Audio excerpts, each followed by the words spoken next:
started to, I think we'll just do the presentation. Okay. Yeah. Yes. Good afternoon, everyone. Good Dr. afternoon. Suffrin. My name is Suffrin, Dr. Suffrin, Jean-Christophe. I am with Dr. Casano, with WCFR. Why do we want to do something like this? It's because at WCFR, we teach people and we prevent, death from happening. And the best way to do it, according to our philosophy, is by teaching people. When you have the knowledge, it's important. This is all you need to move forward and avoid death or anything that could happen to you. So, hello. As you can see, I am a medical doctor. I have a master's degree in global health from Harvard University. I've been working in Haiti, Dominican Republic, in Malawi, Africa, Mozambique, doing global health. So global health is a field where you take all the global public health concepts and you apply them globally. So it's not only going and apply them for the well-being of the population only at one location, but globally. As we saw with COVID, anything that happened in one area could extend to the entire world. So, we are learning today how to cope with stress and anxiety. Unfortunately, we don't have the intended population. Yeah, we wanted to. But we believe if you guys get the knowledge, you will be able to spread it. Okay? And also we produce this presentation elsewhere also. So Dr. Casano presented this slide already. So let me tell you that anxiety and stress is really a big issue around the world. It was reported in 2019 that 301 million people were presented, with something that had to do with some mental health issues. When we are saying mental health issues, that is not the disease per se. So we know we have a little stigma around this, unfortunately. We'll have to work on this part, the wording, how to present the subject. So, in the US, it was reported that 31% of our adolescents, can you imagine that? 31% of them, they present some diagnosable anxiety, which is really, really bad. I'm talking about that 31 kid out of 100. So if this classroom has 100 people, 31 of them are having to fight, have been fighting anxiety or stress somehow. So 45% of teenagers in the US right now, they reported being stressed. We know the reasons. That's why we are here today. And we also know the consequences. Even more reason for us to have a presentation like this one. So the Gen Z generation, and it was reported that your generation actually had higher level of stress and anxiety than all other generations, which is really bad. And COVID actually added to that. Yes. Even more, because we were forced to stay at home. And not only that, when we were going out, we were under the impression that we are going out to catch COVID. So it was a constant fear and tension for all of us. Until they removed all the restrictions, and now COVID seems to be something in the past, but some people still struggle with what we call now the long COVID effect. So let's see the definitions. We're going to define anxiety and stress. So Stress is an emotional response, typically caused by a trigger. Something triggered you. Is it me saying hello, hello to you? That could be a trigger. Or you have a homework, a deadline, or you need a new pair of sneakers and your parents are not able to do it. Those are triggers. Could be anything, good or bad, could serve as a trigger. Okay? So people under stress experience mental and physical symptoms like irritability, anger, fatigue, muscle pain. You know, a kid may have pain all the time, complaining of back pain. It could be a stress. Or a young boy is not able to play basketball. The other camera, they can play the entire game. And this young boy is not able to keep up. Could be a sign of stress and anxiety. So anxiety, the definition is the persistent, an excessive worry. They worried a lot. So the signs could be insomnia, you are losing sleep, muscle ache, tension, irritability, anything, whatever happened next to you, get on your nerve. It's like the door, you slam the door and, that thing get on my nerve. Dad just called me and asked me, did you see the car outside? Ah, Dad, you get on my nerve. So those could be signs of anxiety, fatigue, difficulty to concentrate. We know here in the US, a lot of our young generation, they are on pills to help them concentrate because they have problem with concentration. So when we said trigger, the trigger could be something temporal, like really short term, or long term.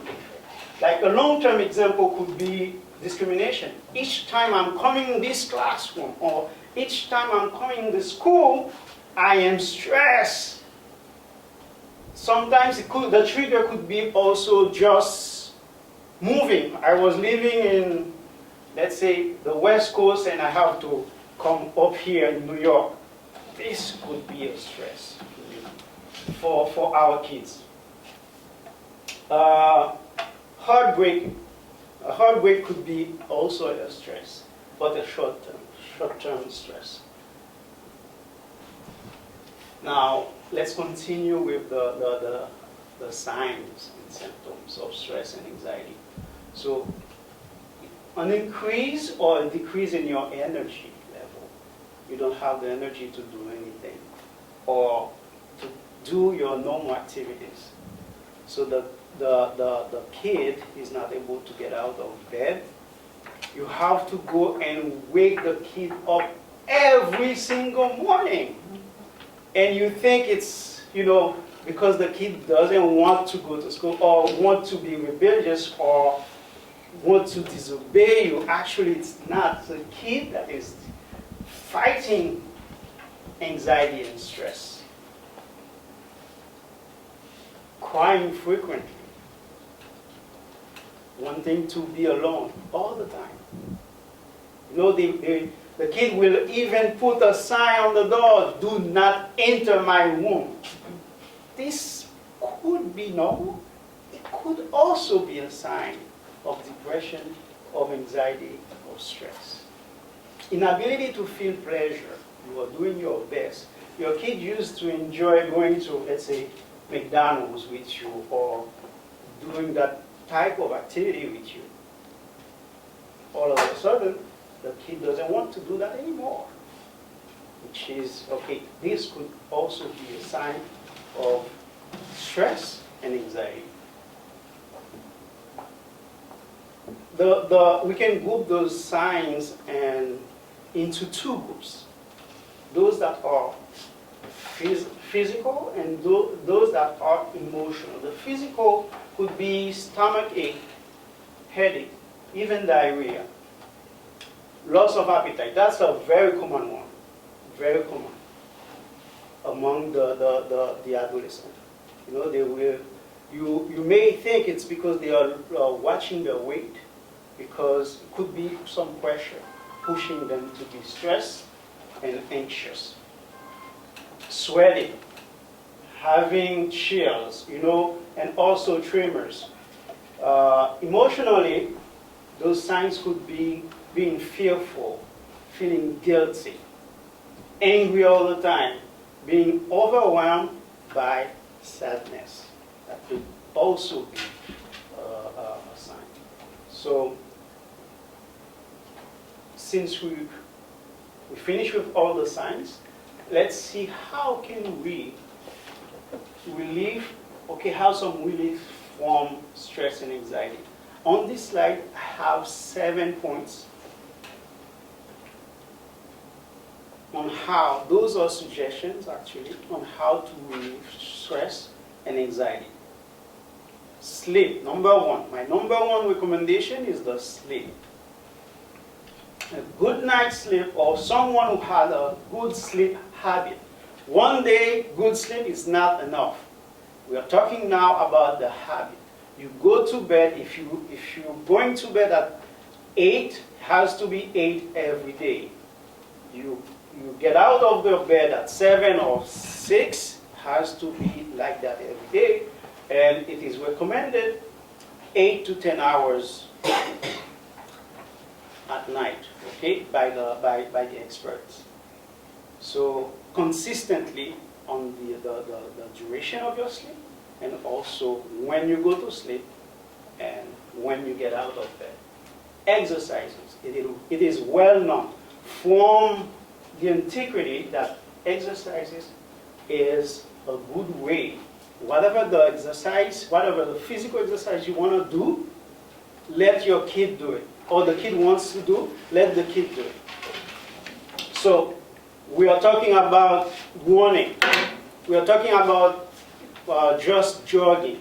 Or let's say weightlifting.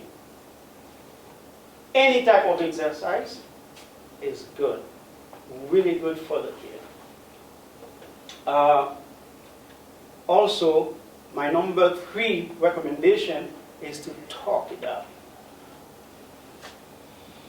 Since our attendance is not the kids, so it's a recommendation that you will see it everywhere. But it's always difficult for our kids to talk to us, to come to us, and to be open, to open up and share what is going on in their life. So it's important that you establish the condition, the environment, to listen. Sometimes the kid, they just want someone to listen. So talk it out for the kid. When the kids have someone to share, to talk about the problem, the solutions, or things they are going through, it helps immensely. Number 4 recommendation is make time for fun.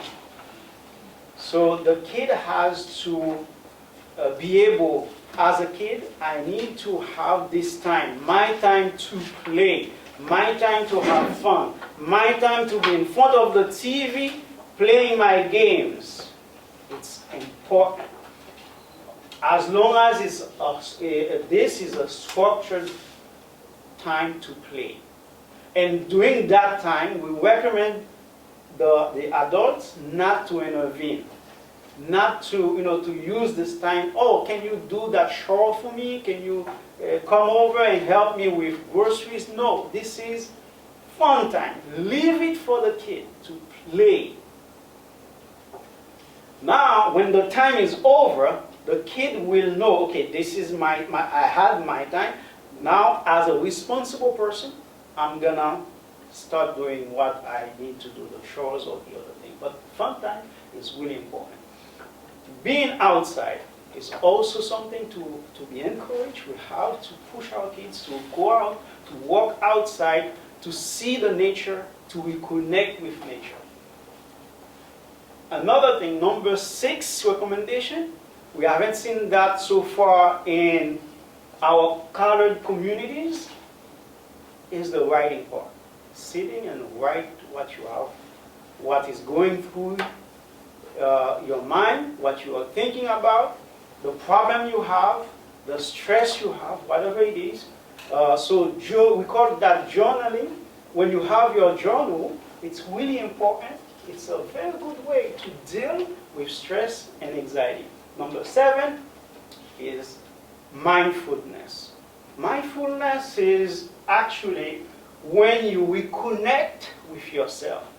It's a calm time where the kid will, it's something that you learn to do, so the kid will connect with himself or herself without interruption.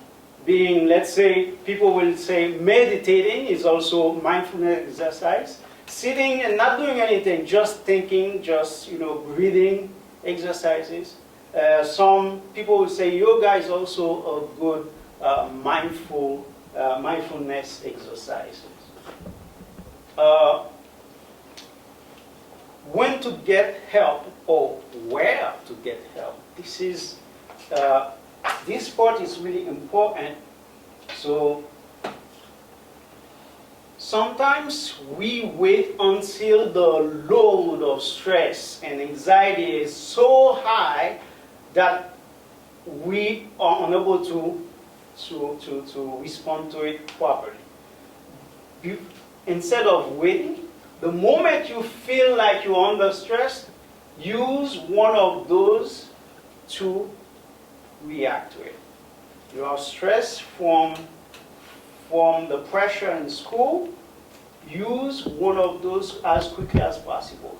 Don't wait for anything. So you feel any sign of stress, we presented earlier, do one of those exercises, one of those things to help you. If you or someone is showing signs of stress for several days, low energy or feeling angry, losing interest in anything, so you have to get help as soon as possible. At the end of this presentation, you will receive some cards to help you with that. You have to talk to someone. If anyone or yourself having, suicidal thoughts, any thoughts of hurting yourself, or thoughts of, or anyone else is telling you that I want to hurt someone, or I want to hurt myself, you have to talk about it. You have to share that with a parent, a guardian, or an adult that you can trust. We have numbers at the end.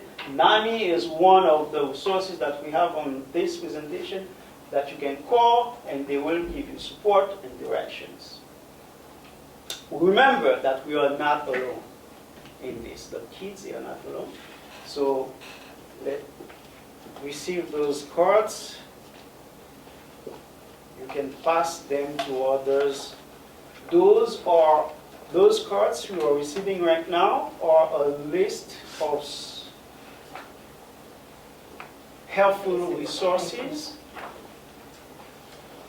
We have the number for NAMI on it. We also have the number for the National Suicide Prevention Lifeline, the National Alliance Mental Illness on it, and also you have the 911 where you just call for help. Okay, so that's the end for this presentation, and I thank you for your time. If you have questions, I am available for questions, and we can discuss the material together. Thank you, guys. That was very nice.